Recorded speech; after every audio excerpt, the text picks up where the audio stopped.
But ఈ alkaline water ఏంటి దాని విధంగా ఈ వెయిట్ లాస్ కి ఎక్కడ లింక్ అవుతుంది ఏంటి అసలు? మనం వెయిట్ లాస్ కావాలి అంటే ఫస్ట్ ఆఫ్ ఆల్ మన కొలెస్ట్రాల్ అనేది కరిగిపోవాలి. మన అవును. కొలెస్ట్రాల్ ఎప్పుడైతే కరగడం స్టార్ట్ అవుతుందో అప్పుడు మనం వెయిట్ లాస్ అవుతాం. ఇప్పుడు చూడండి, వెయిట్ ఉన్న వాళ్ళు ఎంత ఇబ్బంది పడుతుంటారు. అంటే ఏదైనా వర్క్ చేయాలన్నా కూడా వాళ్ళ బాడీ అవును. సహకరించక కూర్చోవాలన్నా, తినాలన్నా కూడా, అంటే ప్రతి దానికి ఇప్పుడు న్యూట్రిషన్ ఫుడ్ తిన్న తర్వాత కూడా మ్మ్. న్యూట్రిషన్ అయిపోయింది. ఆ తర్వాత న్యూట్రిషన్ స్టాప్ చేసిన తర్వాత మళ్ళీ వెయిట్ గెయిన్ అవుతారు. మ్మ్. వీటన్నిటికి మనము దాంతో పాటు మన ఆల్కలైన్ వాటర్ తాగామనుకోండి, 100% 15 డేస్‌లో వెయిట్ లాస్ అయ్యేది వాళ్ళే ప్రాక్టికల్‌గా చూడొచ్చు. 15 డేస్ లో. 15 డేస్‌లో. ఓకే. ఎట్లా వెయిట్ ఏ లాస్ విధంగా? ఇది మీకు ఎగ్జాంపుల్ చెప్తాను మేడం. ఇప్పుడు మ్మ్. మనం తినే ఫుడ్ ఏదైనా సరే డైజెషన్ కావడం కోసమే ఎసిడిక్ ఆమ్లాలు రిలీజ్ అవుతాయి. మ్మ్.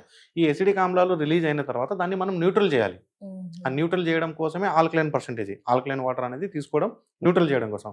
ఎప్పుడైతే న్యూట్రల్ అయిందనుకోండి, మీరు తిన్న ఫుడ్ కరెక్ట్ 4 అవర్స్‌లో డైజెషన్ అయిపోతుంది.